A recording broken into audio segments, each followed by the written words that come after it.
He fired her for falling asleep, then lost $14 million in 7 minutes.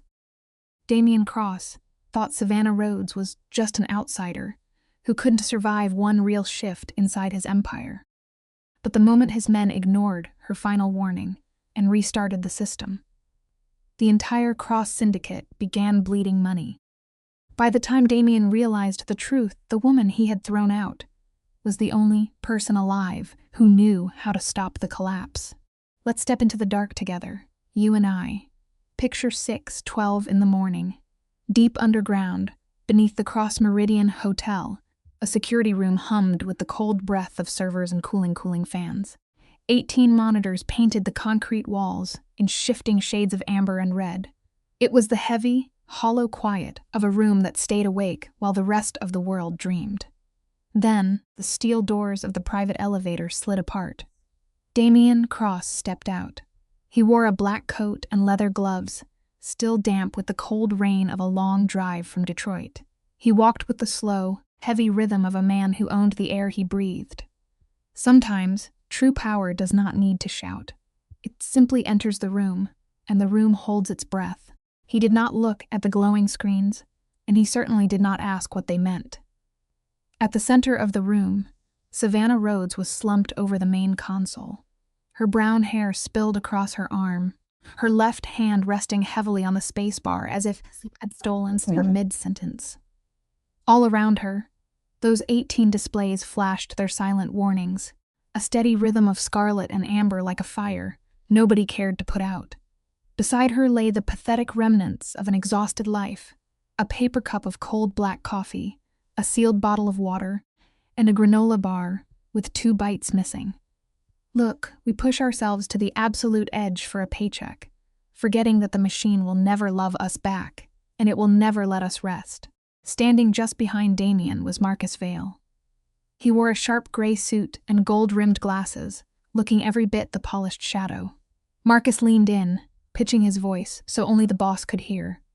I told you, hiring an outsider was a mistake. She could not even stay awake through her first real shift. Damian ignored him. His eyes grew cold, carrying that dark, settled weight of a storm that had been brewing for years. Wake her up, he ordered. A nervous guard tapped her shoulder. Savannah surfaced from the deep ocean of exhaustion, eyes blinking against the harsh light, confusion slowly giving way to the painful reality of the room. It is a hard truth of life that our most vulnerable moments are almost always witnessed by the worst possible people. It took 2 full seconds for her mind to catch up. Then she saw the wet black coat and the man wearing it, Damian Phelpson, the exact same man who 3 weeks ago handed her a contract paying 6 times her normal rate. Mr. Cross, she croaked, her throat dry. I need to talk to you about the core authentication cluster. He did not let her finish. Throw her out, Damian said to the guard. Send her things later. Behind his boss, Marcus let a tiny, cruel smile touch his lips. He adjusted his glasses and glanced at the main screen. There, a single rogue data packet slipped through the international queue, moving to a rhythm only Marcus understood. Greed makes people do terrible things, but betrayal is always an inside job. Savannah pushed herself up. Her legs shook, threatening to give out, but she found her footing. She did not plead for her job. She did not offer a single excuse. She just stared right into Damian's eyes, and he stared back. Neither of them realized how much that brief moment of stubborn pride was going to cost them both. On her way out, she paused by Eli Park, a young technician still fresh out of school and trembling in his chair. Don't restart anything, she whispered. Eli nodded, terrified. Marcus quickly stepped in, placing a warm, heavy hand on the boy's shoulder like a farmer, calming a panicked horse. In this life, the people who act the most like your friend are often the ones tying the rope around your neck. She is gone, kid, Marcus said softly. Her words mean absolutely nothing now, but they would mean everything soon. Just hours later, the entire hidden financial network of the Cross Syndicate would start collapsing in ways nobody in that room could even comprehend. Damian would soon realize the woman he just threw out was the only shield keeping his empire alive for the past 48 hours. But Savannah was used to carrying heavy burdens in silence. She was 27 years old, and the quiet she took with her, out those doors, was a weight she had been dragging around for 2 long years. Sometimes we punish the very people who are quietly saving us, simply because we refuse to understand the quiet sacrifices they make. Before all this, Savannah sat at a very different desk in the cybercrime division of the FBI in Chicago. She was a brilliant analyst, the kind who found the hidden threads everyone else missed. Her boss was actually getting ready to promote her. Then came a sunny April afternoon. Her parents were driving up to see her get an advanced certification. They never made it. A massive commercial truck blew through a red light just outside Gary, Indiana. They were gone in a second. In the back seat, her 6-year-old sister, Lily, survived with a shattered leg. Savannah walked away from her entire career that same day. Family is the only thing that truly matters, and when the call comes, you drop everything else to answer it. Listen to me closely here. You and I both know the sacrifices we make for the people we love. Savannah took freelance security gigs because she could be home by 6 every evening to take care of Lily. It paid less, but time was a currency she desperately needed. When a shady broker named Rebecca Orth handed her a vague contract for a hotel chain upgrade in Chicago, she just saw the number, $180,000, enough to cover all of Lily's physical therapy. She signed it blindly. Only on her first day, riding a private elevator far below the street, did she realize this was no ordinary hotel. Desperation is a dangerous master, forcing good people to walk through very dark doors, just to survive. Damien Cross was waiting for her on the 47th floor. He stayed in his chair when she walked in. "You have 2 choices," he told her, his voice a low rumble. "Work for me and keep your mouth shut, or leave right now and forget everything you just saw." Savannah thought of her little sister struggling to walk, and she chose to stay. What she inherited was a disaster. It was not a real network, just a messy pile of 32 fake companies and manual relays moving hundreds of millions of dollars. Marcus Vail was her guide, smooth and polite, pointing out the architecture with a massive ego. When your back is pushed completely against the wall, pride disappears, and you do whatever it takes to protect your own. She watched Marcus carefully. She noticed how he rushed past specific parts of the network, waving his hands and offering vague answers when she asked for hard details. She kept her mouth shut and filed the details away. She figured a massive criminal operation would naturally hide its secrets, even from its own workers. But Savannah was too good at her job to leave things blind. She quietly started mapping the dark corners of the system herself, purely out of habit. Damien Cross completely ignored her existence after that first day. Every single order came through Marcus. It is a funny thing about trust. The harder someone tries to steer you away from a locked door, the more you realize you need to see what is behind it. Later that night, Savannah sat on the kitchen floor with her sister. Lily was lining up her crayons by color, looking up with big, serious eyes. "Savvy," she asked, "do you work for good people or bad people?" Savannah sat close to her, deciding not to lie. "I work to keep you safe," she said. "That is all that matters." Lily thought about it, then pulled out a ragged little stuffed rabbit named Mr. Biscuit and placed it in her sister's hands. "Take him," Lily whispered. "He will watch out for you." Savannah hid that worn-out toy deep in her work bag. Love finds a way to anchor us in the storm. Over the next few weeks, that silly little rabbit would be the only thing keeping her grounded in a world full of liars. 2 days before she finally collapsed at that control desk, Savannah noticed something hiding in the data. It was tiny. Just a small group of login requests slipping through the global queue. They were disguised to look like normal traffic, but they were entirely too perfect. The timing was too rigid, the spacing too exact. Human beings make mistakes. They hesitate. They pause. This data had no soul. It had the cold, patient rhythm of a hunter watching from the trees. She pulled the logs from the past 72 hours, reading them like an investigator tracking a killer.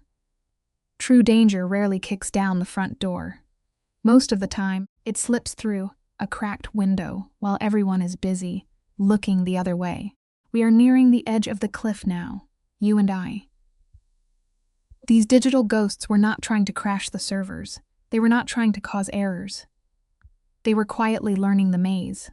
Savannah tracked the poison backward, straight to a forgotten relay at the edge of the network.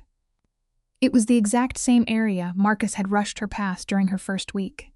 From that tiny foothold, the intruder was mapping the interior, waiting for the perfect moment to strike. She reported the threat immediately. 20 minutes later, Marcus walked up to her desk.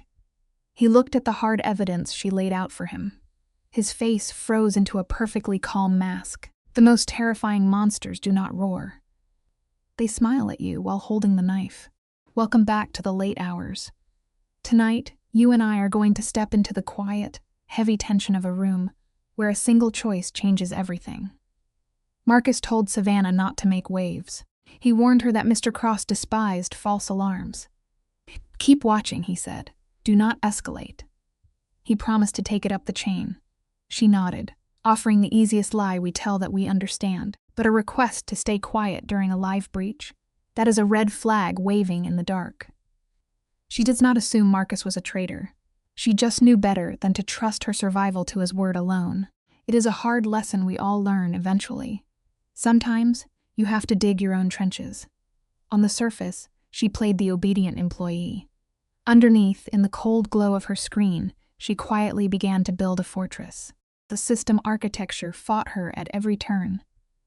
Taking it offline, to purge the infection was impossible. Hundreds of millions of dollars moved through those veins every week. She had to keep the machine breathing, stitching its wounds from the inside like patching a ship's hull, while still fighting the storm. For 36 agonizing hours, she never left the control room. She lived on stale snacks from a stairwell machine, splashing cold water on her exhausted face at midnight. Twice a day, she pulled away to call home. Her 60-year-old neighbor was watching little Lily. "When are you coming home?" the child asked. "Soon," Savannah whispered, leaning against the cold wall. "I am fixing something big. Is Mr. Biscuit helping?" Savannah managed a weak smile at the mention of the stuffed bear. "He is working very hard," she promised, but on the second night, in the lonely hours before dawn, she found the nightmare. It sent a spike of pure ice down her spine. Inside the core cluster, the attackers had left a dormant trigger, a sleeping poison. It would remain invisible until someone issued a routine system restart. Restarts happened all the time. The tragedy of our worst disasters is how they hide in our daily habits. If anyone triggered that command, every wall she had bled to build would crumble into dust. The gates would open, and in roughly 7 minutes the empire would fall. Frantic, she documented every patch and timestamp, saving the warnings to a secure internal folder. She named the file the Rhodes handover. On the final page, she scrawled a desperate warning, underlined twice. "Do not restart. This is a trap. Call me first." She planned to bring it to the 47th floor at sunrise, directly to Damien Cross. The stakes were simply too heavy for middlemen now. At 4:47, her burning eyes finally betrayed her.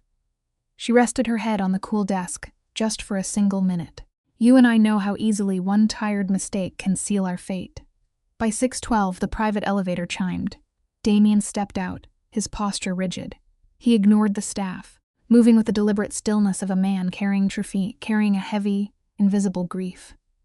He closed his office door, quietly walked straight to the sideboard, and poured a glass of whiskey. No ice. It was 6:30 in the morning. He stood by the window, the whiskey untouched, staring at the gray emptiness of Lake Michigan. 3 years ago, the underworld claimed his little brother. Evan was only 24, dragged into the syndicate because Damien desperately needed one trustworthy soul by his side. Instead, Evan bled out on a warehouse floor during a raid.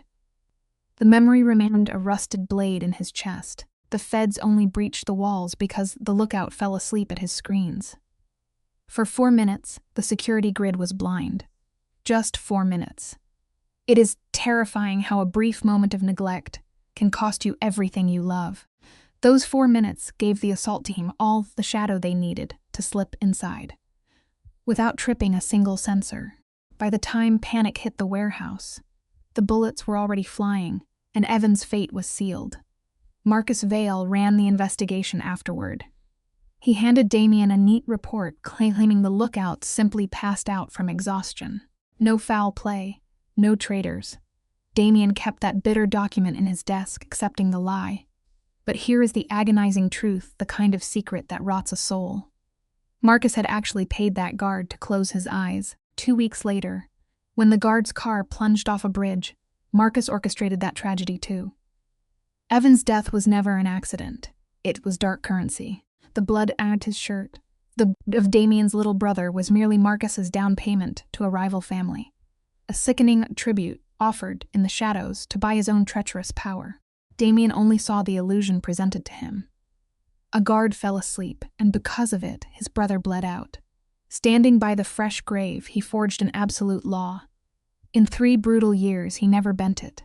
If anyone was caught sleeping at their post, they were exiled that very hour. No excuses. No mercy. It was no longer a security policy. It was a sacred, unforgiving debt to a ghost. Now, staring at the cold lake, his hand gripped the phone. He desperately wanted to call the tech floor. He wanted to review the last 72 hours of Savannah's access logs. But true power is an isolating prison. If he showed leniency this one time, the sharks would smell blood in the water. He would spend the rest of his life fighting off constant challenges to his throne. He set the phone down, the whiskey untouched. Marcus walked in without knocking, sliding a folder onto the desk. "System status after Savannah's departure," he murmured. "Stable. I will oversee the floor myself." Damien stared past the paper. How long to replace her? 48 hours, Marcus promised. Damien gave a slow nod. But deep in his chest, an old instinct screamed. The part of him that remembered, the raw fear in Savannah's voice, pushed back against this neat narrative. He forced the doubt away.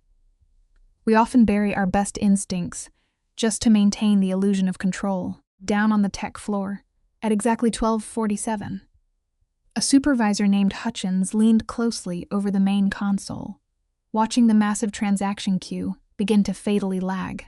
Digital seconds stretched, threatening to hemorrhage millions of dollars. "Restart the cluster?" Hutchins barked. The young engineer Eli froze. "Savannah told us never to do that," he whispered. Hutchins snapped back. "She is gone. Her warnings mean nothing now." In the shadows of the doorway, Marcus watched his beautiful trap spring closed. A faint, sickening scent touched his lips. "Follow protocol, boys," he urged in a soft, fatherly tone. The fatal command executed at 12:47. For 30 blissful seconds, the system stabilized. The digital logjam magically cleared. The men exhaled, believing they had won. But false peace is often just the quiet before the slaughter. For 3 short minutes, the room breathed easy. The nightmare was supposedly over. Then, hell finally opened its doors. Near the break room, someone laughed. A terribly ordinary sound right before the devastation. At 12:51, the security tokens quietly unraveled. There was no loud explosion. Real disasters rarely announce themselves with a bang. The main screen simply whispered a fatal new status, uncommitted. 1 doomed transaction, then 4, then 17. At 12:54, the brilliant isolation layer Savannah had sacrificed her sanity to build collapsed entirely. It snapped all at once, like a load-bearing beam, giving way inside a fragile house. Every temporary barricade she had welded shut blew right off its hinges. The shadowy invaders did not even have to knock. They simply strolled into the treasury, through a gaping digital corridor that, 5 minutes earlier, had been a wall of solid steel. Stick with me, because this is where the blood hits the water. At 12:58, $14 million vanished. The cash bled from hidden syndicate accounts, washing up in untouchable ghost banks across Cyprus. By 1:03, the silent theft turned into a shrieking alarm. The room bathed in emergency red. "Get Marcus!" Hutchins stammered, his face turning pale. Marcus pushed through the heavy doors. His panicked rush was a gorgeous piece of theater. A traitor, pretending to run toward a fire he had lit himself. He slammed his hands onto the desk, playing the furious commander, and demanded an immediate system rollback. But the rollback violently failed. The bleeding machine had no recent memory to grasp. The digital anchor was gone, leaving them all drowning in the dark. The living labyrinth Savannah had spent 48 hours weaving was undocumented. Its blueprints existed only inside her exhausted mind and the fragile live code. The arrogant restart had burned it all to ash. Young Eli trembled as he clicked a forgotten screen, opening the hidden folder. The Rhodes handover. He scrolled to her final plea and read it aloud, his voice cracking over the alarms. Do not restart. This is a trap. Call me first. The silence that crushed the room was absolute. It was the sickening quiet of men realizing they had just dug their own graves. Slowly, every horrified eye turned toward Hutchins, the man who gave the fatal order. But Marcus, sensing his careful illusion unraveling, loudly cut through the heavy dread before the panic could truly set in. She is gone, Marcus barked. We do not need her. I will handle this. But here is the fatal flaw in his grand design, my friends. Marcus had planted the poison, but he had zero comprehension of the cure Savannah had built. He knew how to pick the original lock, but he was helpless now that she had rewired the door. 10 minutes later, the air vanished. Damian Cross walked in, his face carved from cold granite. Damage, he demanded. 14 million and climbing. Hutchins choked out. 2 million a minute. Damian's gaze was absolute death. Who can stop it? The entire room froze in terror. Finally, young Eli raised a shaking hand. Only Savannah, sir. She is the only one who understands the new architecture. Slowly, deliberately, the crime boss shifted his dead eyes onto Marcus. Picture the scene with me. Marcus rushed in, promising he could handle things, begging for just a fraction more time. But Damian knew the truth time had already run out. He stepped over to the open screen and began to read the scattered files. Savannah S. Warning stared back at him. With every line, the tension in his jaw grew tighter. She had not been fixing a minor glitch for 48 hours. No, she was standing completely alone in the dark, holding the door shut against a threat no one else even noticed. Damian dialed the number on the screen. 3 heavy rings. Silence. Meanwhile, hiding in the shadows behind him, Marcus pulled out his own phone and sent a quiet, nameless text. She is out of the system. Execute Plan B. The silent order bounced through hidden servers, straight to Sue Silas Blackwood. Damian spun toward his driver, ordering the car pulled up immediately. They needed to get to Savannah S. address right now. Marcus tried to intervene, warning that she might be a threat, offering to send a professional crew instead. Damian refused to even look at him. She is not the danger here, he said, his voice cold as ice. I am. He left Marcus standing alone in the dim room, eyes full of quiet malice. Miles away, Savannah was falling apart. She could not remember her ride home. She vaguely recalled a driver asking about the route, but she had been completely numb. The trip was a blur of gray glass, and the terrifying beating of her own heart. Somewhere on the road, she desperately tried to call Rebecca. It went straight to voicemail. 5 agonizing minutes later, she tried again, only to hear the same robotic greeting. She hung up without a word. Her small apartment was spotless. You know how it is sometimes keeping the living room clean is the only way to stop your entire world from falling apart. When Savannah finally walked through the door, little Lily sprinted off the couch and hugged her tight. Nora, their older neighbor, stood up from the kitchen table with the slow grace of a woman in her 60s. One look at Savannah's broken expression was all it took. Nora did not ask a single question. She just promised to return at 6, leaving soup in the fridge. Savannah whispered a tired thank you. She stepped into the shower, not even letting the water warm up. The cold was exactly what she needed to stay grounded. Afterward, she collapsed on the couch, resting her heavy head in her hands. Lily climbed up beside her, carefully draping a soft blanket over her legs, like it was the most important job in the world. 40 minutes drifted by before the doorbell shattered the quiet. Savannah woke up startled, assuming their neighbor had returned early. The blanket slipped off her shoulder as she peered out through the peephole. 2 strangers stood there in heavy black coats. The larger man wore a practiced, polite smile. She opened the door just a crack. "Miss Rhodes," he said, his thick Eastern accent dripping with false warmth. "I am Victor," he said, claiming to work for a private fund. He told her they knew about her rough morning, whispering that a talent like hers deserved far better treatment. Savannah felt the danger immediately and tried to shut the door. But his heavy boot slammed into the frame, stopping it cold. He offered her $500,000 just to answer a few simple questions about her recent work. "I signed a non-disclosure agreement," she fired back, demanding they leave. Victor just laughed, telling her that an agreement with criminals meant absolutely nothing. Then, from the hallway behind her, little Lily called out, asking who was at the door. Victor's eyes hardened. He muttered a quick, dark warning to his partner in Romani. They realized a child was inside. In that tiny fraction of a second, Savannah moved. She slammed shut, threw both deadbolts locked, and grabbed Lilia's hand. They ran straight for the bathroom.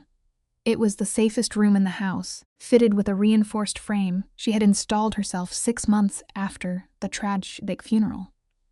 We often build fortresses around ourselves long after the worst has already happened, hoping it will be enough next time. She had never explained the metal frame to her little sister, and Lily never questioned it.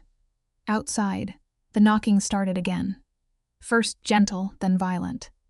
A muffled voice gave a cold command to switch to option 2. Through the suffocating silence, Savannah heard the terrifying, metallic scrape of a lockpick sliding into the deadbolt. Savannah held Lily tightly against her racing heart.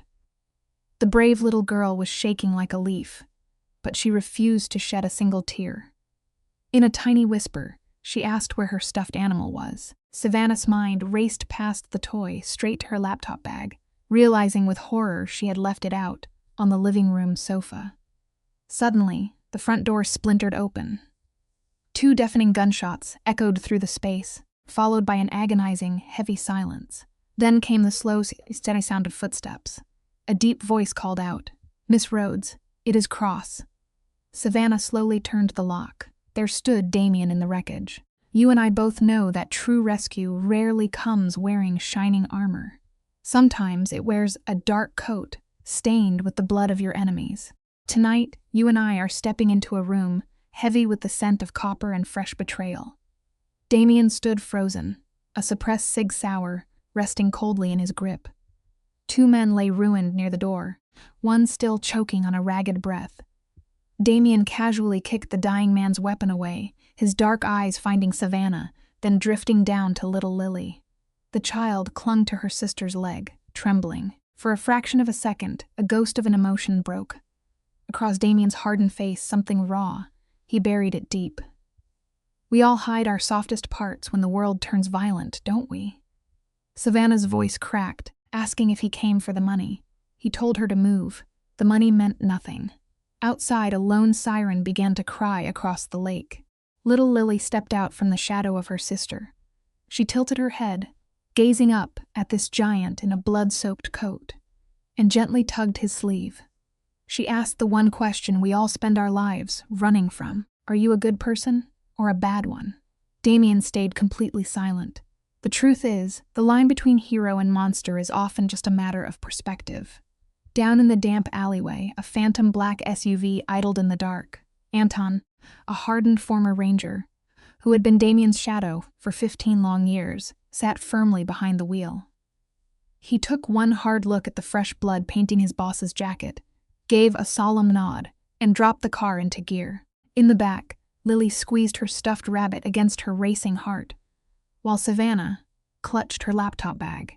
Savannah slung the bag over her shoulder with the same frantic energy she'd used to pull her sister off the bathroom floor. Inside the fleeing car, the adrenaline finally crashed. Her pale hands rested on her knees, trembling violently. We often hold ourselves together during the storm, only to break when the wind stops. Her voice was hollow as she asked Damien why he was here, just hours after firing her. Damien kept his eyes locked on the midnight highway. He admitted the heavy truth. She had been right all along. The network was bleeding, 14 million stolen and accelerating.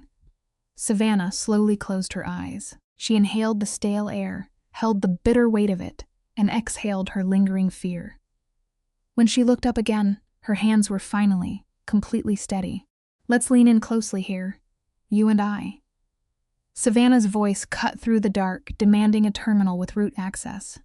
Wedged between them, little Lily tilted her head. She asked if the bleeding man was her sister's boss. When Savannah muttered that he used to be, Lily turned her unblinking gaze onto Damien. She looked right through his armor and asked, was he nice to her sister? Damien Cross had stared down ruthless killers, always armed with a sharp response. But facing a 6-year-old girl seeking truth, he was utterly paralyzed. Sometimes, the most innocent questions expose our deepest flaws.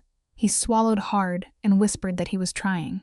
Lily judged his broken soul with the absolute, unyielding finality of a seasoned courtroom magistrate. The little girl didn't flinch. She told him that merely trying was never enough. He actually had to do the right thing. It's a brutal reality check. We all need sometimes. Intentions mean absolutely nothing without action. Savannah choked out a sound, caught somewhere between a broken laugh and a sob. They arrived at Damien's hidden penthouse, a cold fortress of glass on the 38th floor, overlooking the Black Lake. He gently led Lily to the furthest guest room. She paced the carpet like a tiny detective, stared out the massive window, and announced her verdict. She liked the space, but was still furious he had fired her sister. She demanded a proper apology. Damien slowly lowered his heavy head, accepting the weight of his mistakes, and quietly agreed to her terms. "I want you to picture the heavy silence in that adjoining office." Damien slid a high-powered workstation toward Savannah, punching in the access codes to unlock his empire. She sank into the chair, her fingers flying across the keys like a pianist playing a tragic symphony. She found the digital footprints instantly. The system restart was ordered by a supervisor, but Marcus Vale had been right there. Vale had approved it. Savannah's fingers froze for one agonizing second. In the dark corners of her mind, a terrible suspicion took root. Vale let the breach happen, but logic dictates that paranoia is just poison without hard proof. She swallowed the creeping dread, refusing to speak his name aloud, and forced her hands back to the keyboard to find the truth. Savannah refused to name the wrong man without proof. She told Damien she had to stop the network's bleeding first, then delivered a chilling warning: trust no one. Damien gave a grim nod. Leaving her to the code, he walked to the guest room, watching little Lily whisper secrets to her rabbit. A sharp, unfamiliar ache bloomed in his chest, a ghost of a boy named Luca. He could still picture the raw agony of it. Luca standing there, the steel of his gun trembling in his grip. The biggest enemy of his life, the man who ordered the hit on his bloodlines, was the exact same guy who tucked him in during stormy nights in the gutter. Damien had raised the boy he destroyed. We never truly outrun our deepest sins, do we? They just wait patiently in the shadows. Picture this. The silence in the room is heavy.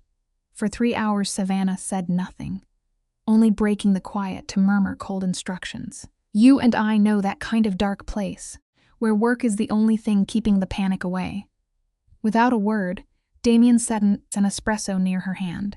She barely looked up until her fingers brushed the warm porcelain. The crema was perfectly unbroken.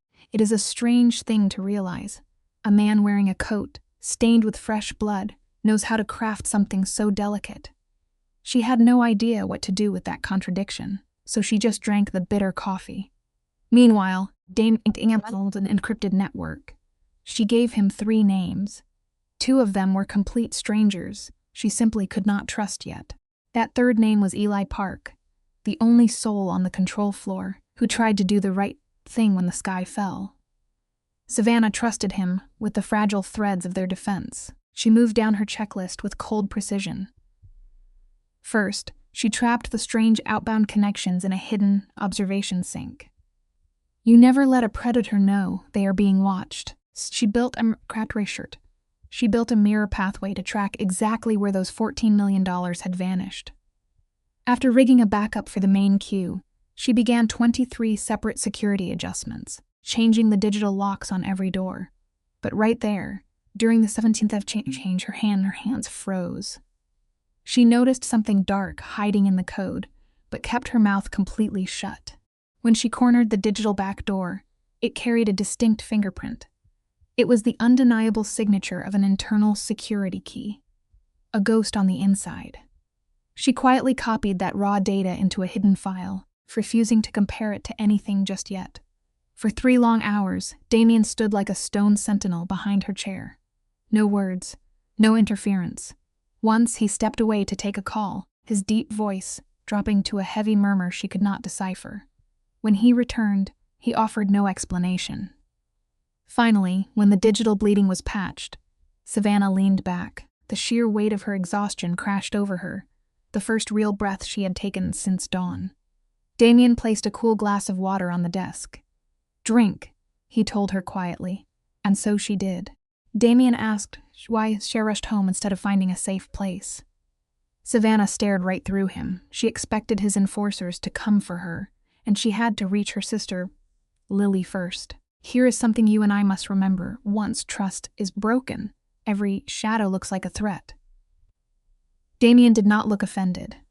He quietly swore he would never have hurt her, but Savannah reminded him he had fired her without a thought. He sank into the chair, the dim lamp catching his tired jaw. "You are right," he murmured. Then, with a heavy sigh, he stripped away his armor. He spoke softly about his brother Evan, a 24-year-old kid who should have been an architect. He spoke of a dark warehouse in Gary, and the bloody tragedy that broke his world entirely. His voice was a hollow rasp, as he spoke of a guard named Briggs, who fell asleep at a post for 4 minutes.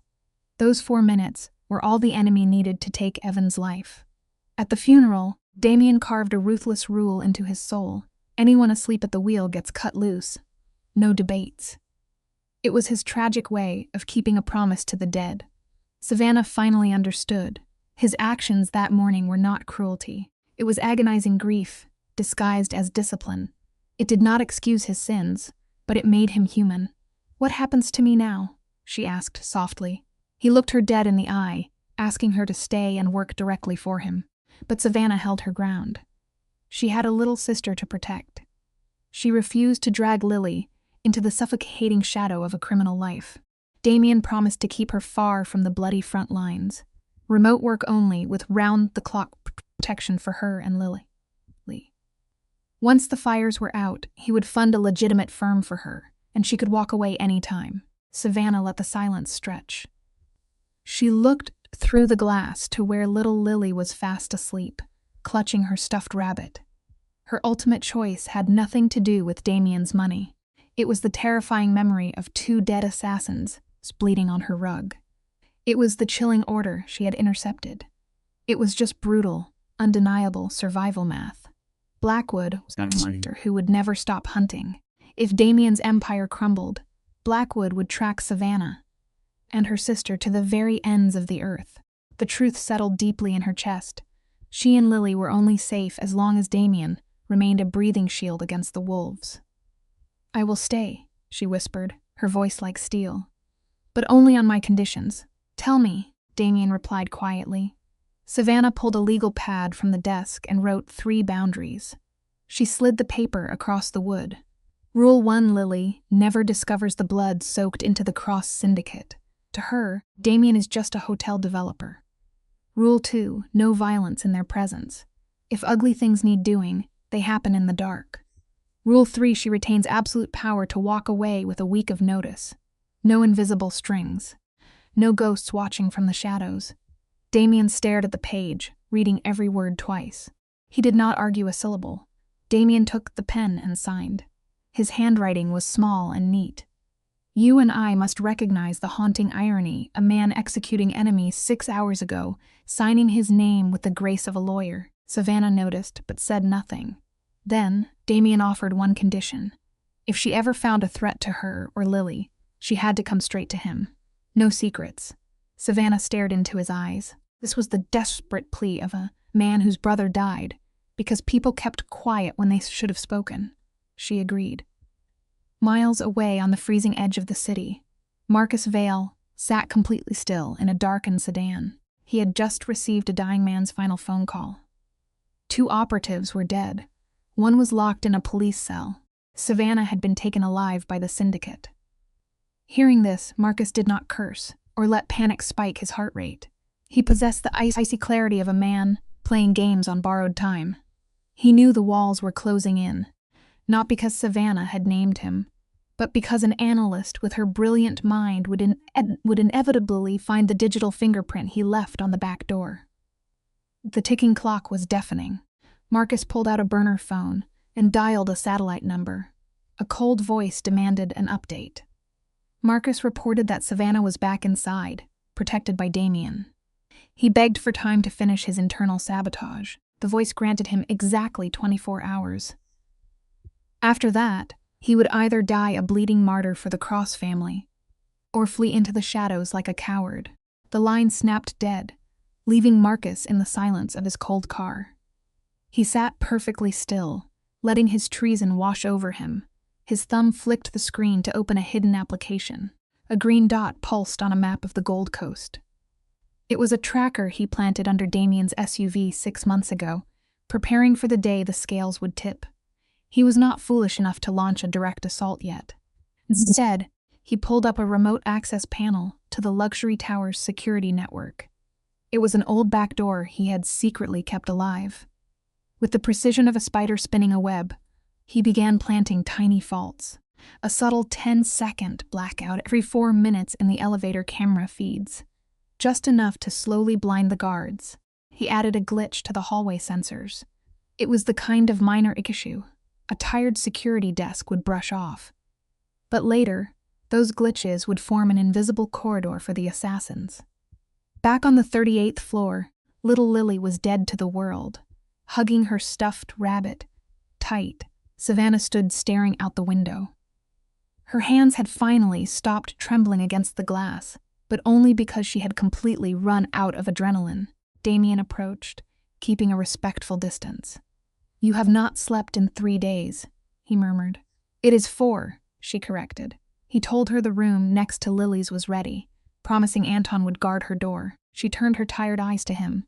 "Do you actually trust your men?" "I trust Anton," Damien replied grimly. "The rest I am reassessing." Savannah walked toward the hallway, pausing at the door.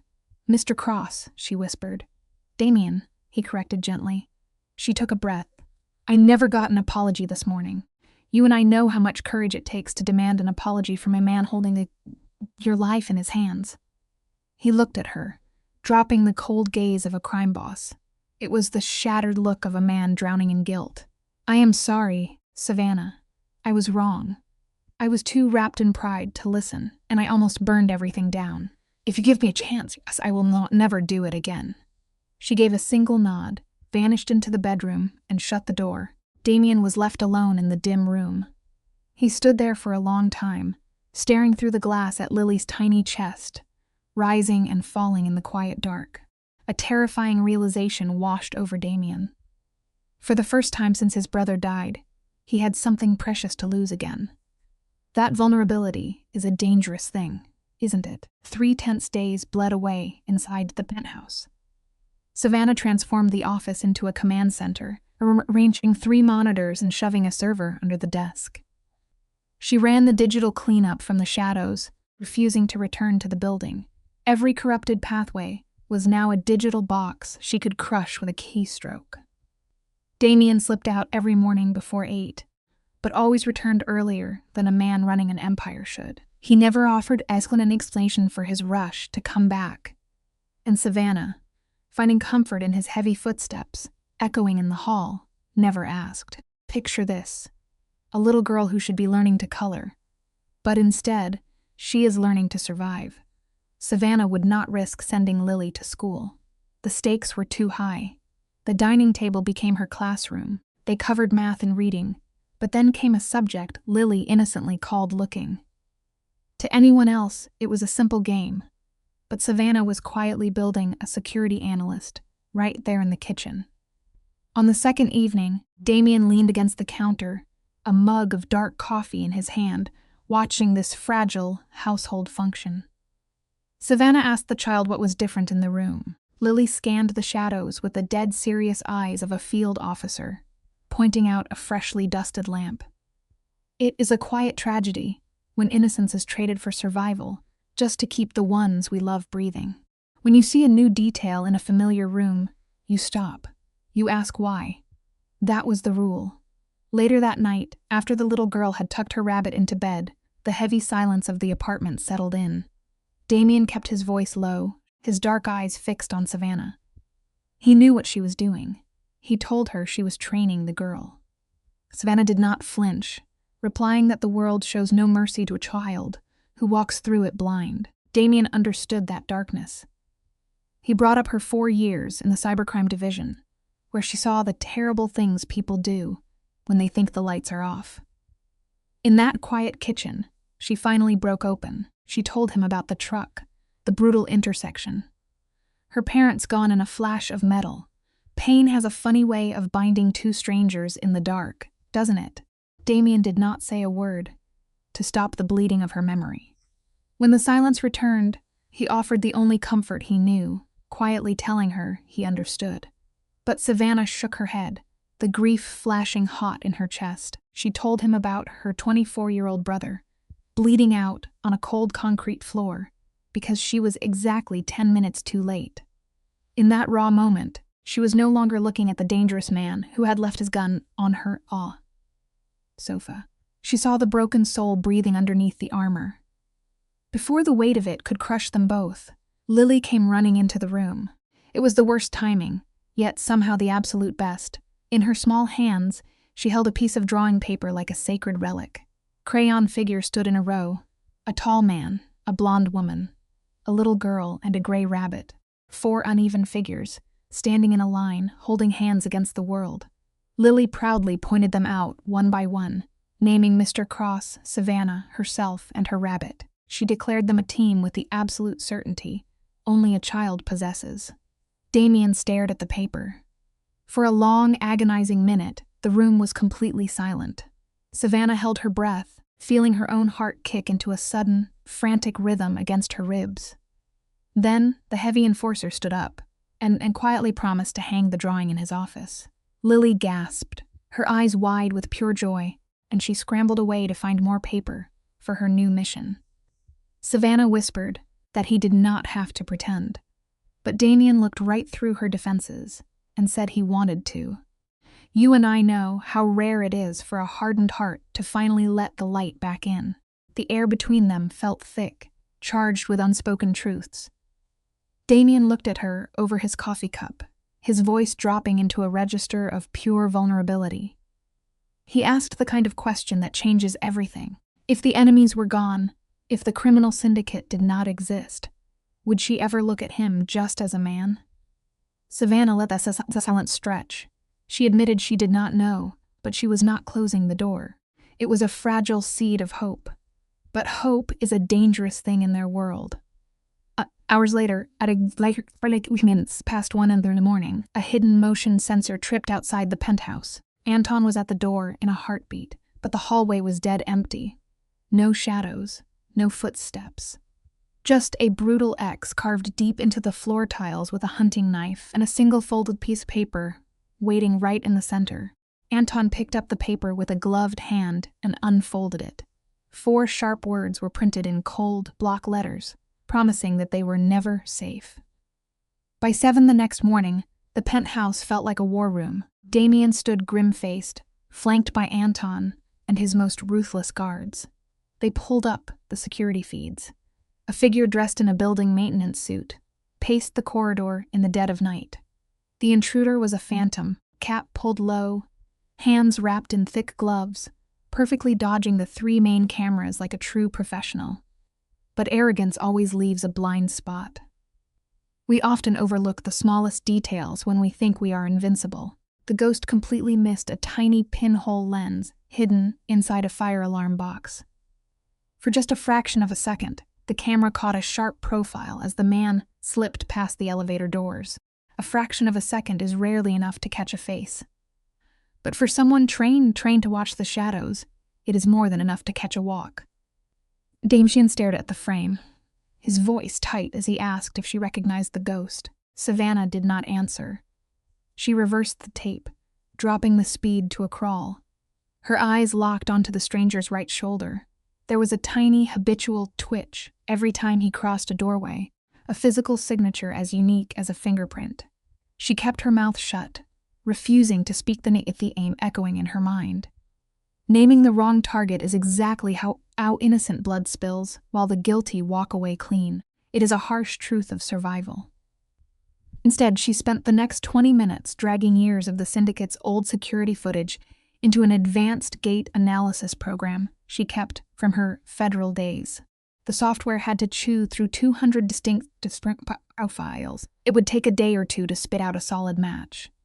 But a man like Damien did not survive this long by waiting on a loading screen. He immediately doubled the muscle on every single perimeter of the building. As afternoon cleared, the heavy atmosphere began to suffocate the room. Lily had been locked inside for nearly a week. She never complained, which somehow made the heartbreak even worse. Savannah recognized that hollow look. It is the tragic look of a child quietly folding her universe into a tiny, manageable box. She told Damien the girl desperately needed to see the sky. Against all his lethal instincts, Damien agreed. He chose a brightly lit ice cream parlor out on the bustling pier. It was a carefully calculated risk, loud, highly visible, and naturally protected by the crowds. By the time Anton parked the heavy truck at the curb, 3 plainclothes guards were already blending into the crowd. Lily ordered strawberry ice cream with a deadpan, serious expression. Sitting on a sunlit bench with her stuffed rabbit in her lap, she explained that Mr. Biscuit was currently training to be a junior bodyguard and making exceptional progress. It was a moment of pure, fragile childhood. Then, Damien did something that shocked everyone. His deep, rough voice softened, and he began to tell the little girl a story about a brave rabbit who once saved a towering giant from a hungry wolf. It was a memory, buried under 30 years of blood and concrete, given to him by his own mother when he was just 6. The words flowed back with painful clarity. Some memories refuse to die, waiting patiently for the right moment to finally be spoken out loud again. Savannah watched him closely from the next bench. For the very first time, the terrifying boss of the syndicate melted away, leaving behind a man who was far more than the weapon he carried. On the slow drive back, the tension eased enough for Lily to fall fast asleep against the window. Savannah sat up front, listening to the hum of the engine. The quiet broke when Damien spoke, his voice heavy with an unbearable exhaustion. He told her he lost his mother at 8 and that his father had molded him for this brutal life before dying too. He was 37, and he had buried every person he loved. It is a crushing thing to outlive your entire bloodline. Savannah gently pushed back. She told him her own dead parents were still alive inside her, not as a heavy anchor, but as a guiding compass. Even Anton, watching from the rearview mirror, politely looked away. The armored vehicle slipped beneath the tower into the underground garage. The second the heavy doors clicked open, Anton threw his hand up, palm flat, a silent command to freeze. Down on the carpeted runner stretching toward the elevator, there was a faint dusting of ash. Footprints. Size 11, not one of theirs. Damien had his heavy pistol drawn and leveled before his boots even touched the cold concrete. He shoved Savannah and the little girl behind his broad shoulders, sweeping the angles with deadly precision. They breached the living room, but the massive penthouse was completely silent. Empty. But sitting right in the center of the glass coffee table was a cheap, plastic burner phone. The moment Damien stepped into the room, the device began to ring. He answered it, greeted by a flat, digital voice that had been violently stripped of its human soul. The mechanical voice crawled through the speaker, dripping with calculated menace. It threatened that the pretty Miss Rhodes and the little sister could easily vanish within a week. The demand was simple: hand over the entire digital network, or the girls die. The voice twisted the knife deeper, reminding Damien that he was the one who dragged them into this hell in the first place. The line snapped dead. Damien stared at the useless plastic in his grip. the guilt clawing at his throat. Savannah was already clutching the half-asleep child to her chest, bracing for the worst. Damien turned his burning eyes to Anton and gave the final order. They were abandoning the city fortress, now. They fled 3 hours straight north, deep into the rural backroads of Wisconsin, crossing county lines until they hit a 40-acre phantom property, completely hidden off the grid. The hidden sanctuary used to belong to Damien's father. It was a rustic timber house anchored by a heavy stone hearth, surrounded by an old hay barn and a glass-like pond. When Lily stepped out of the heavy vehicle, she completely froze. You and I might take nature for granted, but imagine the absolute wonder of a city child, seeing a massive open horizon for the very first time. Within 20 minutes, the crushing trauma of the city began to melt away. She was already out by the fence line, formally introducing her stuffed rabbit to a dairy cow she proudly named Miss Buttercup. Meanwhile, upstairs in a bedroom facing the dark tree line, Savannah was preparing for war. She rapidly assembled a temporary command center, hooking up satellite uplinks and cold storage drives. The calm, quiet country air was incredibly deceiving. The storm was just beginning.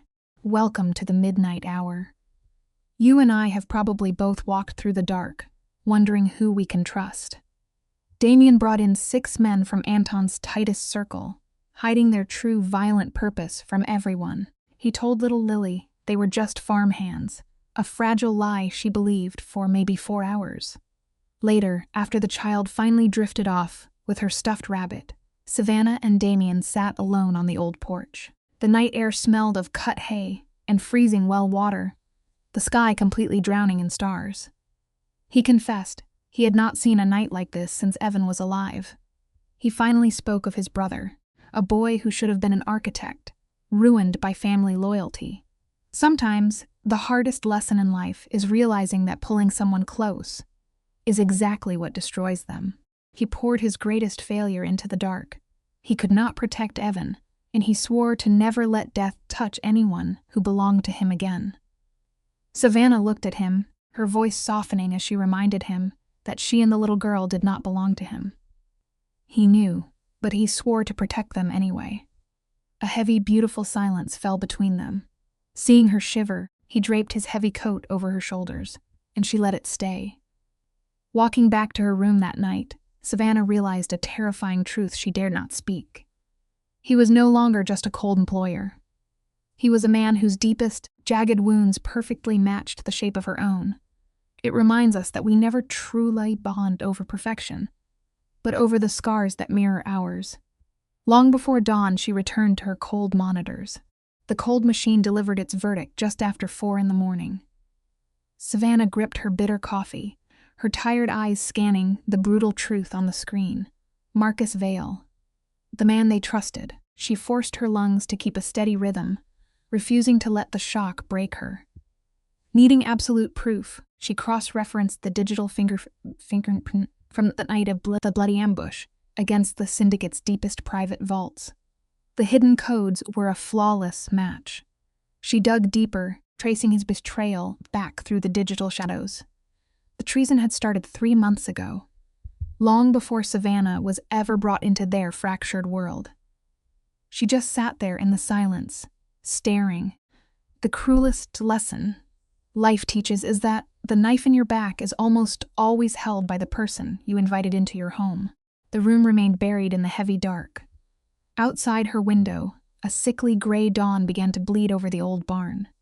She possessed the undeniable truth now. This was not some paranoid gut feeling, but cold, hard evidence that the man who guided her through Damien's empire was a hollow traitor.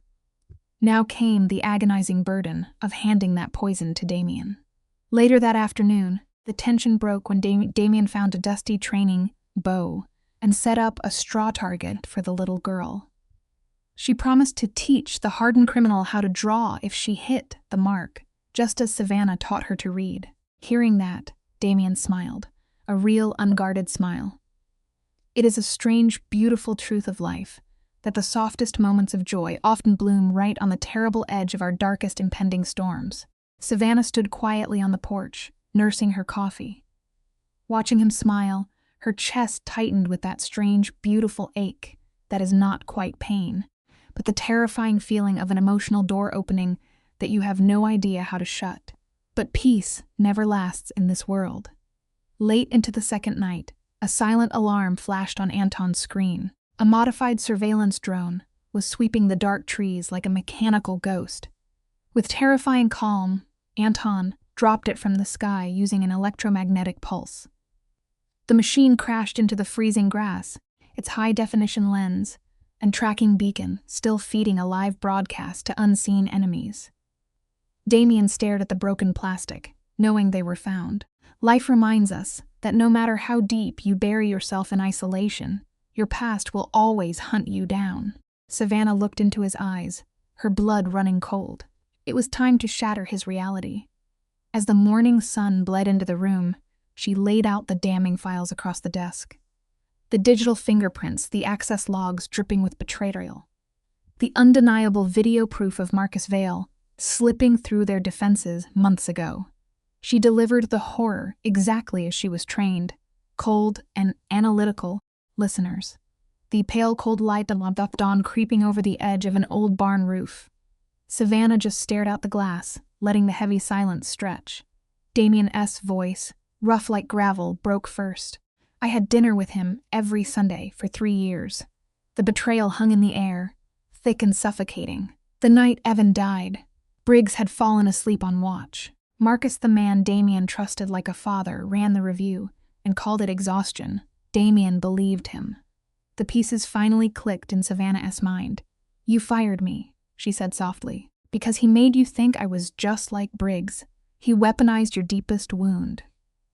Damien just nodded, staring at the floor. The plastic pen in his grip bent to the breaking point under his white-knuckled fist. The agony of realizing the man who raised him had orchestrated his misery was absolute. I am taking him today, Damien growled. No, she replied, her voice steady. You and I know revenge is a fire that begs to be fed immediately. But Savannah knew better. If you take him now, she warned, Blackwood will hit us harder. Let him think he is still a ghost. She laid it out. She and little Lily would act as the bait. Damien froze. Every instinct in his blood told him to drive to Chicago and empty his gun into the man sitting at his Sunday dinner table. It was a father-son. Bond turned to pure poison, but he swallowed the agony, nodding once. For the next 18 hours, Savannah buried herself in the glow of her screens. She hacked the downed drone, rewriting its brain and faking the GPS. To the enemies watching the feed, it looked exactly like they were hiding 20 miles away, tucked inside a forgotten Greene County grain silo. It was a real building, hollow, quiet, and absolutely perfect for a trap. By dusk, Damien had 12 men buried in the shadows around that silo. When dawn broke, 2 trucks rolled up, carrying a 6-man strike team. Victor was leading the pack, still limping from their last fight. But Marcus? The old man was nowhere to be seen. The firefight was over in 90 seconds. 2 hitmen dropped in the dirt. 4 threw their hands up. Victor caught a bullet in his thigh and was thrown into a van before he could even unholster his pistol. Damien dragged him to a black site for a very dark conversation. Savannah stayed miles away, honoring the boundary she had drawn. She just sat by the radio, listening to Anton's encrypted updates. 2 agonizing hours later, Victor finally broke. Victor spilled everything to save his skin. He coughed up the intel. Marcus handed it over and burned the Milwaukee safe house. Then, he offered up one sickening truth. The reason Marcus skipped the raid was a private mission. He was going after little Lily. The man who used to tuck Damien into bed was now hunting a child, treating her as a bargaining chip to win back favor with his bosses. It was the ultimate betrayal of family trust. The second Anton radioed that name, Damien dialed Savannah, his blood turning to ice. He is coming to the farm, he warned, his voice cracking. The real farm. Blackwood does not know where it is, but Marcus does. At that exact second, Savannah was standing in the dusty hay barn, gently holding Lily's small hand and counting chicken coops. Savannah did not let a single tremor touch her voice. Understood, she replied, cold as winter. Out in the yard, Anton and his guards caught the alert and tightened their patrol loop. But they were already too late. Marcus was walking the grounds. He had slipped in through a forgotten deer trail in the northern woods, a blind spot Anton never mapped. Why? Because Damien's own father had shown that exact path to Marcus 20 years ago. The ghosts of the past were literally leading the killer to their door. At exactly 4:20 since the kind mark, how they thought, every single light on the farm blacked out in a heartbeat. The perimeter alarm sign flatlined. Savannah's old FBI survival instincts kicked into high gear a full second before her even registered the terrifying dark. Savannah shoved Lily down hard behind a heavy wall of hay. She ripped the Glock 19 from her holster, dropping low and pressing her shoulder against the scratchy twine. Then came the sound. Slow, heavy footsteps. The old barn wood groaning under the boots of a killer. A familiar voice drifted through the blackness. "Miss Rhodes, you do not belong to us anymore, do you?" Savannah tightened her grip. "Did you kill Evan?" she demanded. A hollow silence hung in the air. Then a dead, empty tone. "I created the conditions. Briggs pulled the trigger. I just paid the bill." Down in the dirt, Lily let out a tiny, terrified whisper. "Savvy?" Marcus pivoted toward the sound of the child. Savannah fired blind. She missed. Marcus shot back instantly, the hot lead biting a violent, burning path across the outside of her left arm. The impact of the bullet threw Savannah sideways. Before she could raise her weapon, Marcus blew past her. He snatched little Lily up by the arm, pressing his cold barrel against the child's temple. "You and I know there is absolutely no terror like watching a monster threaten the innocent." Then, a deafening crack echoed through the barn. Marcus swayed. A dark hole appeared between his eyes, and he collapsed into the dirt like a puppet, with cut strings. Up in the loft, Anton silently lowered a smoking rifle. Savannah scrambled across the floor, burying Lily against her chest. The little girl had not shed a tear through all the chaos, but now she sobbed, "I was so scared." Savannah rocked her fiercely. "I am right here." Damien's truck tore into the farm an hour later. Damien sprinted across the yard and bolted straight into the dark barn. He found Savannah sitting in the loose straw, her back slumped against a wooden post. She had ripped a strip of cloth from her shirt and tied off her bleeding arm, using her teeth to pull the knot. Little Lily was curled up in her lap, utterly silent, clutching her stuffed toy like a shield. Damien dropped heavily to his knees in the dirt. He didn't ask what happened. He didn't say a word. He just reached out, wrapping one arm around Savannah and the other around the child, pulling them both against his chest. It was the very first time that broken man had truly held another human being since his brother, Evan, died.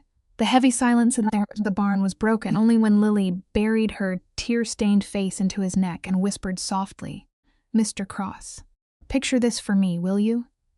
You and I have both seen what violence does to a soul, but nothing compares to the quiet aftermath."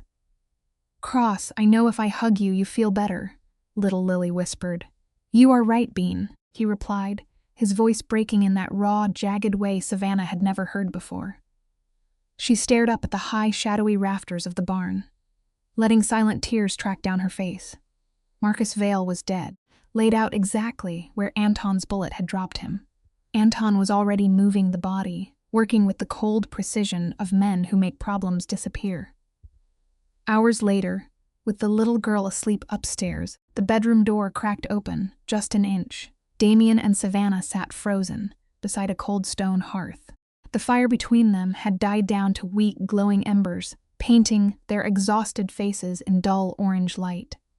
Neither made a move to toss another log on the grate. "This is not happening again." "You do not control everything, Damien," she said, her voice tight with exhaustion. "I know," he murmured. "I control what I can." Then quietly, he laid out the grim reality of what had to come next like a general moving pieces on a war room table. With Marcus gone, Silas Blackwood had lost his only eyes inside their syndicate.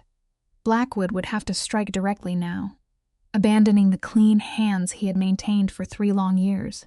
Damien refused to wait for the blade to fall. "How?" she asked. "Cut his financials. Every account, the cash flow, all of it. That is my territory. It is, Damien said, his voice heavy.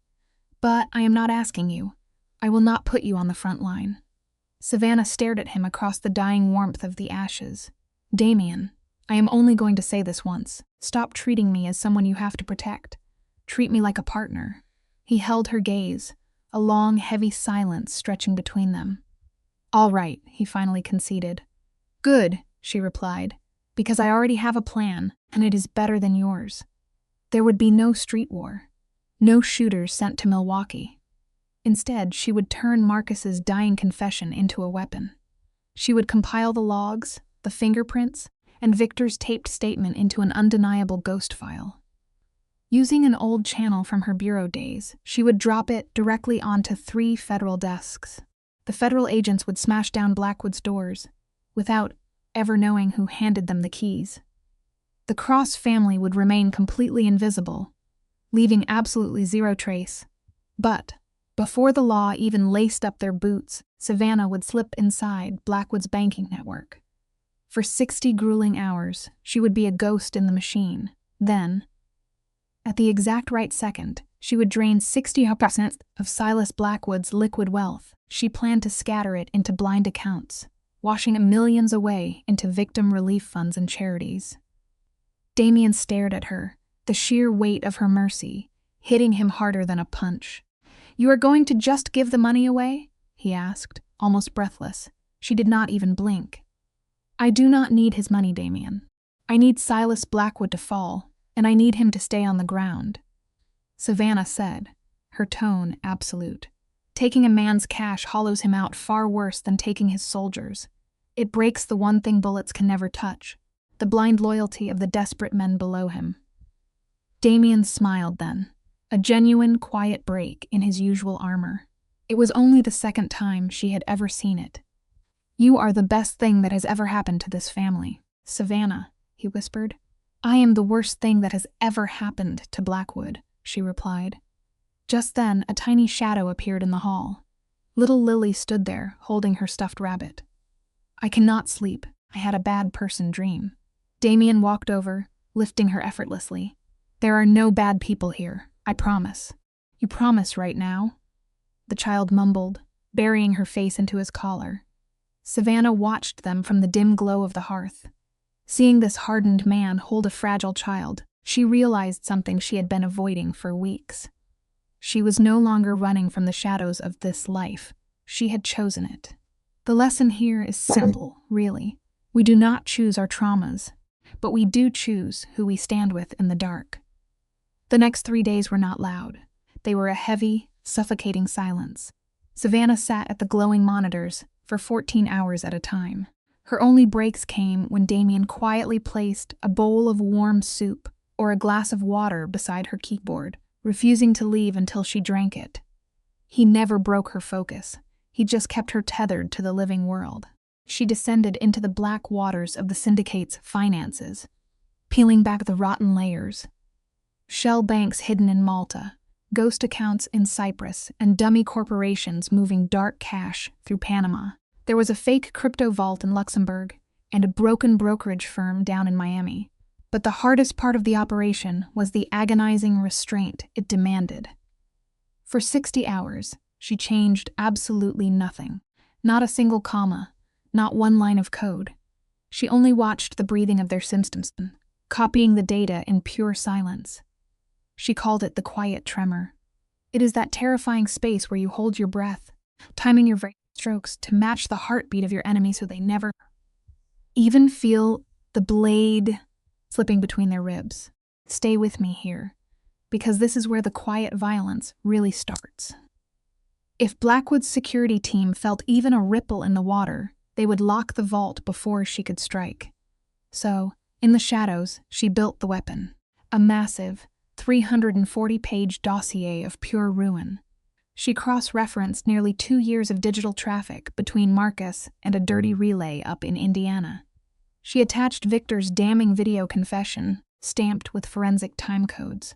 She drew a flawless map of their smuggling routes and listed 6 unsolved murders that all traced back to Blackwood's temper. It was a masterpiece of absolute destruction. And through it all, Damien sat completely still in the corner armchair, just watching her hands dance over the keys. He never said a word. Near the dead of midnight on the second agonizing day, he finally set his glass down. "You are more dangerous than any gun I own," he said to the empty room. Savannah kept her eyes locked on the glowing screens. "I know," she murmured. By the dawn of the third morning, the exhaustion was carving deep, bruised shadows under her eyes. Her hair was a tangled mess of pure dedication. Damien walked slowly across the room and set a warm ceramic mug beside her mousepad. She blinked up at him. "What do you need from me?" she asked. "Nothing at all," he answered softly. "Just coffee." She stared at the dark liquid. It was black, completely unsweetened, but softened with one single drop of cream. It was exactly how she drank it when she was too stubborn to admit she was falling apart. "You really pay attention," she whispered, her voice tight with an emotion she could not quite hide. "I pay attention to everything about you," he replied, his baritone thick with unspoken devotion. As he turned to walk away, her hand left the keyboard and grabbed his. There were no grand declarations. She just gripped his calloused palm, holding on for one desperate anchoring moment. He wrapped his fingers around hers. "When all of this is over," he promised to the empty air. By Friday afternoon, the trap was fully set. At exactly 3 o'clock, her finger hovered over the return key, and then she pressed it down. In just 47 seconds, $312 million of blood money vanished, bleeding out through 180 untraceable phantom accounts. At the exact same moment, Blackwood's financial ledgers were ripped from their servers, replaced by corrupted files designed to pass a quick glance but crumble under federal scrutiny. Every single banking relationship the syndicate relied on was brutally severed in the dark. Hundreds of miles away in Milwaukee, Silas Blackwood stared at his monitor as his empire's lifeblood drained to absolute zero. He screamed until his throat tore. He smashed his fists into his heavy desk and dialed every fixer he knew. But no one answered. The ghosts had taken everything. And, right as the panic set in, Savannah's anonymous, heavily encrypted dossier materialized on the desks of 3 federal agents and 2 hungry investigative journalists in Chicago. The avalanche had officially begun. None of those agents would ever figure out who handed them the match. At 4:11 the next morning, federal tactical teams kicked in the doors of 6 different Blackwood properties. Silas was dragged out of his sprawling bedroom in cold steel handcuffs, shivering in the early light. There was not a single crumb of forensic evidence pointing back to the Jahrhundertvidluk. Hours later, Damien stood in the warm light of the farm kitchen, a coffee mug in his steady hand, watching the morning news. Savannah sat quietly at the counter. "You just dismantled an empire I could not break in 8 long years," Damien murmured, "and you did not fire a single bullet." Savannah took a slow sip of her coffee, her eyes completely calm. "I told you, the keyboard is always stronger than the gun." 2 weeks later, the Blackwood Syndicate was nothing but a memory. Silas was rotting in a cell with no bail. His most trusted lieutenants had folded within 48 hours, racing to sell him out to save their own skin. The rest were scrambling like rats in a sinking ship. The Cross family absorbed the vacant streets quietly, untouchable and unseen. Damien did not celebrate the victory. He simply used the chaos to vanish. They packed their bags and headed back to the biting wind of Chicago. They left the old apartment completely empty. Damien ordered his crew to scrub the place down to the floorboards, erasing every single trace of Savannah's perfume and the lingering echoes of her sister's laughter. Sometimes, moving forward means burning down the museums of our own grief. You and I both know the hardest part of surviving the dark is trying to live in the light afterward. Neither of them could have ever walked back through that old door without breaking. Their new sanctuary was a towering 3-story brick townhouse tucked onto a quiet, leafy street in Lincoln Park. It was bought through a shell company, but the deed belonged completely to Savannah. As they stepped into the grand hallway for the first time, he reached out and pressed a single brass key into her palm. This is your home, not mine. I do not have a key, he told her. Will you ever have one? She asked softly. You will give me one when you are ready. Outside, a private security detail stood watch, paid through so many layers that even the local school thought it was a charity. You and I know that healing usually begins in the quietest ways. By her first week, little Lily had won over 3 new friends. By the second, she was teaching them to check the classroom lamps for dust, a lingering shadow of her old hypervigilance. Meanwhile, Savannah built her new life in the daylight, opening Rhodes Cyber Solutions on the 6th floor in River North. It was completely legitimate. Damien held a silent, nameless stake, never once interfering. Her first hire was Eli Park. The kid arrived wearing a shirt he had definitely ironed twice, lingering in her doorway with heavy shoulders. Miss Rhodes, I should have fought Hutchins on that restart order, he muttered. Savannah looked at him, her voice steady and warm. You spoke up, Eli. They refused to listen. That is not your burden to carry. I owe you. You do not owe me a thing, Savannah told him gently. You do good work here, and that is how you pay me. True loyalty is built on respect, not guilt. Across town, Damien was quietly tearing down his own dark empire, slow reshaping he only shared with her. He shut down the bloodiest branches of the Cross Syndicate first. The suburban enforcers were gone. The cash couriers, stained with 3 murders last year alone, were dissolved. Instead, he forced the heavy machinery of his family into the light, focusing on licensed casinos, the legal hotel group, and a venture fund that finally filed honest quarterly reports. He even fired the toxic blood relatives he had protected for years.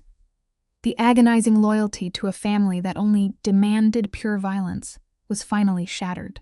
Damien was not magically becoming a good man. Savannah knew that, and she never asked him to be. He was becoming a different man. And sometimes, the honest effort to change is all the grace we really need.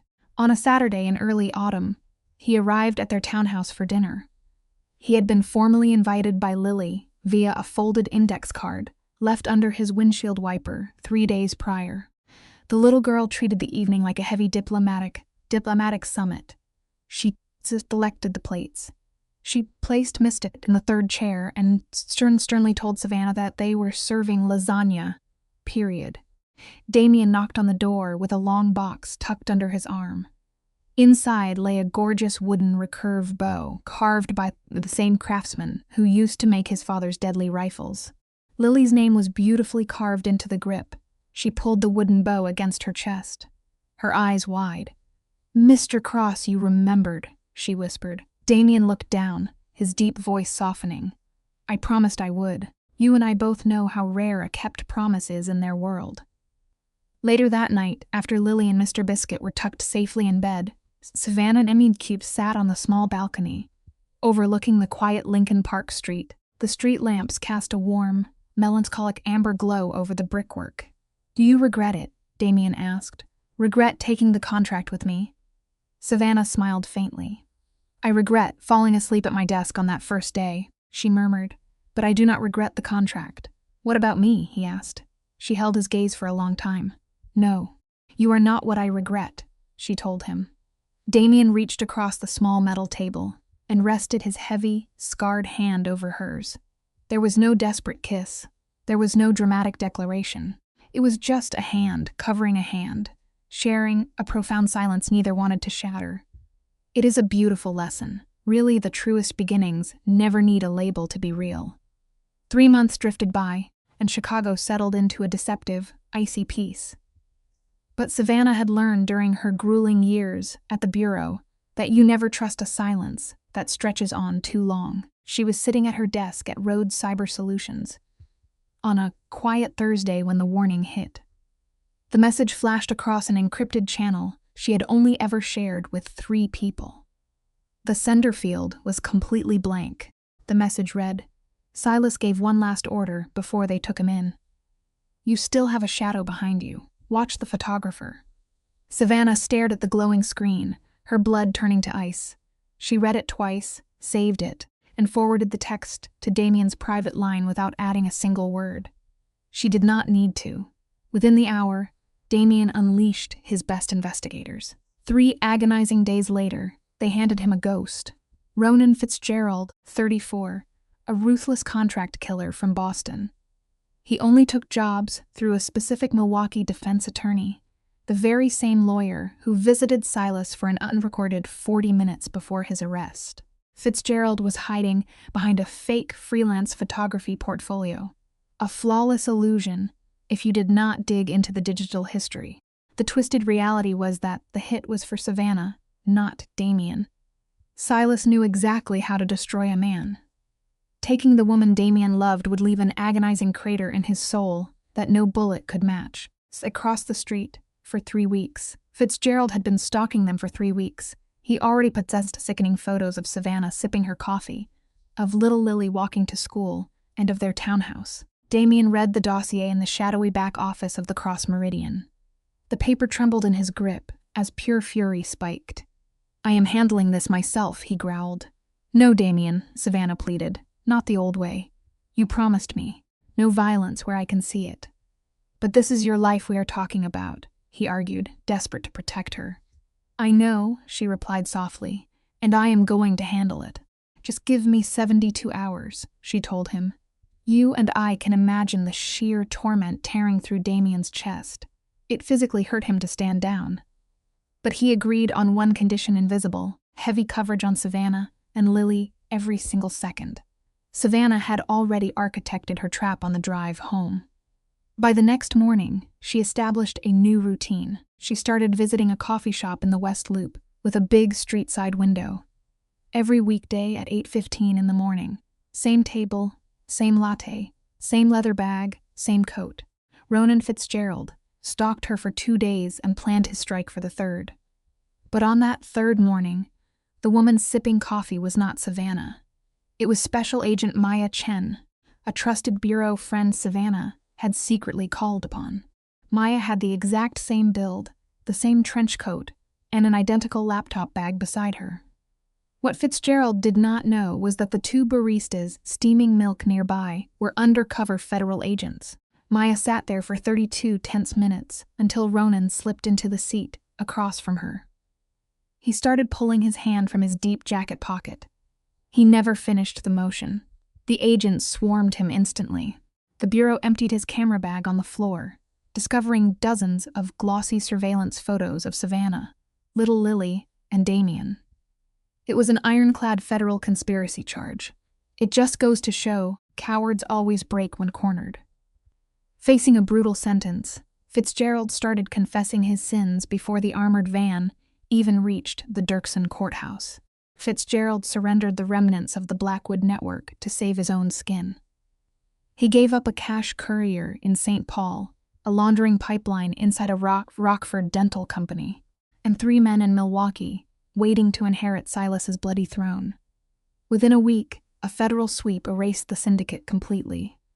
Back at the Cross Meridian, Damien absorbed the news in his dim office. His loyal enforcer, Anton, stood gazing out the tall glass window. "Boss," Anton murmured, "Miss Rhodes just achieved something your crew could not do in 10 years, and she did it without spilling a drop of blood." Damien stared out over the foggy, gray rooftops of the Chicago Loop. He felt a profound aching shift deep within his soul. "I know," he whispered softly. "That is exactly why I love her." It was the first time Damien had ever spoken that fragile word out loud. Anton just gave a knowing nod, acknowledging a truth he had seen coming for months. That evening, Damien marched into a florist on Clark Street and bought every single yellow tulip they had.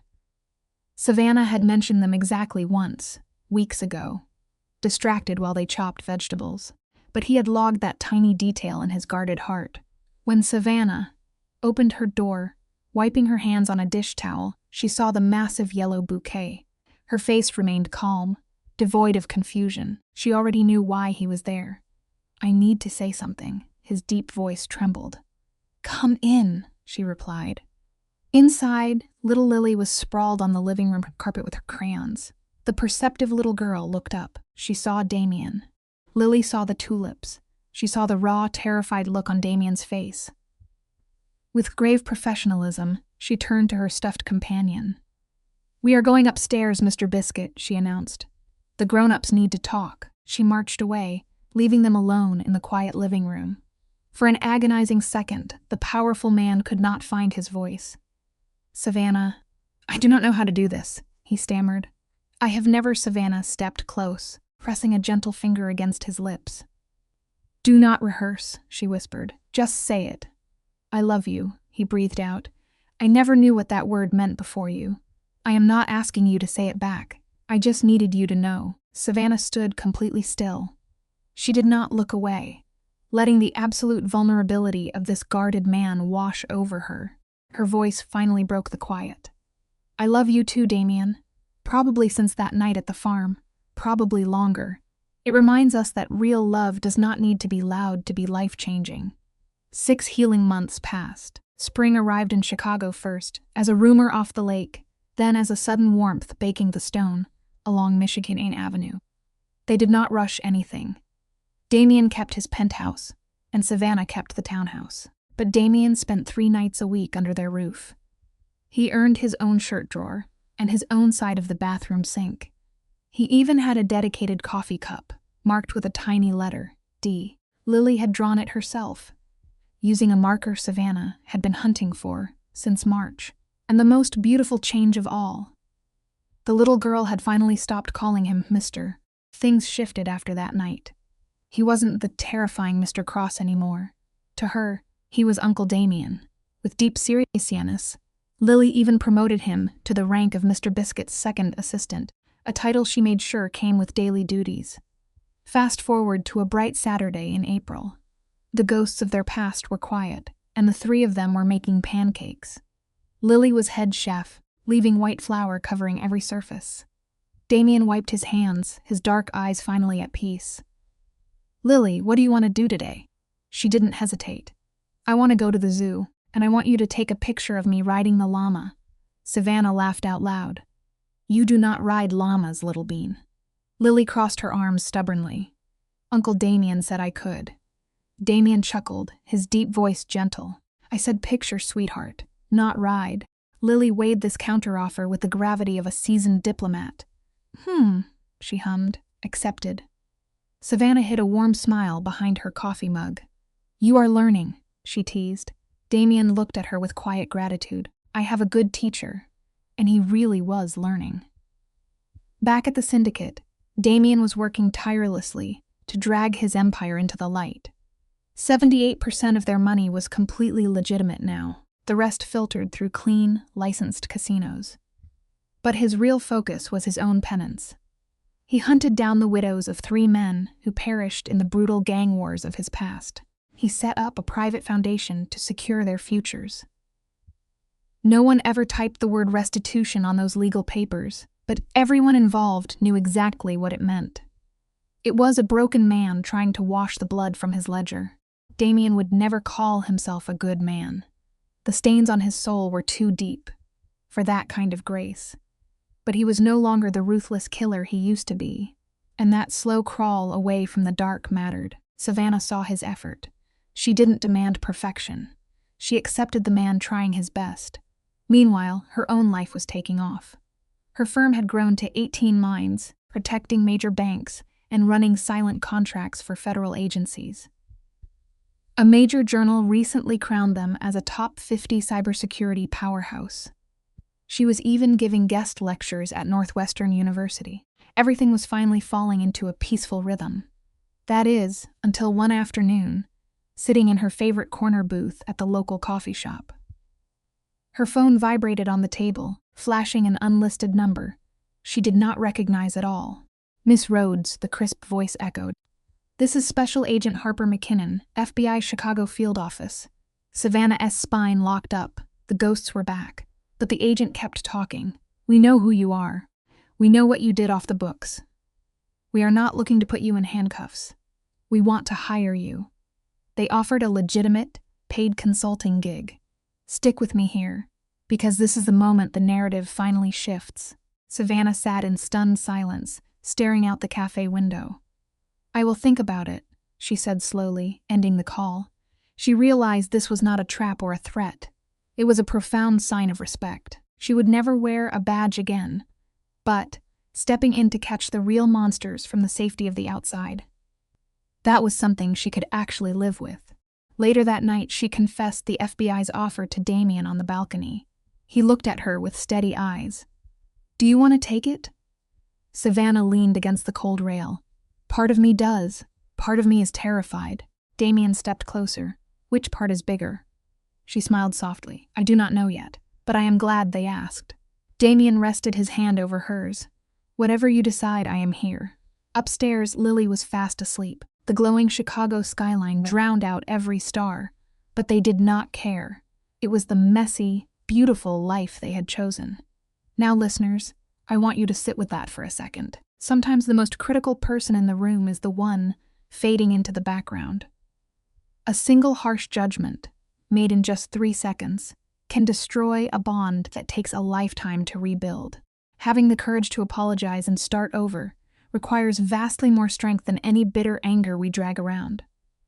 This dark journey is about second chances. It honors the quiet ones, the people who bleed to hold our fractured lives together without ever asking for applause. It proves that the blood in your veins does not make you a father, just like holding a weapon does not make you a man. True family is the people who stand between you and the dark. If this midnight tale brought a tear to your eye, leave a like on this broadcast. Share this signal with a soul who needs Zay's hope tonight, and hit subscribe so we can keep meeting in the shadows. Drop a comment below. Have you ever felt unseen? Have you ever realized too late that you stopped listening? Talk to me. I read every word. Your story matters here. One of the most important lessons from Savannah Reynolds' story is that a person should never be judged only by one visible moment of weakness. Damien Cross sees Savannah asleep at the security console and immediately fires her, assuming she has failed her duty. To him, sleeping at a post is unforgivable because the trauma of losing his brother Evan after another man once fell asleep during a critical watch. But the truth is completely different. Savannah was not careless. She had spent 48 hours protecting the system, identifying a hidden trap, building defenses, and trying to keep the entire financial structure from collapsing. Her exhaustion was not proof of incompetence. It was evidence of sacrifice. This teaches an important educational lesson. Leaders must learn to investigate before judging. In workplaces, schools, and families, people often make quick assumptions based on what they see on the surface. A tired student may be struggling at home. A quiet employee may be carrying the most difficult work.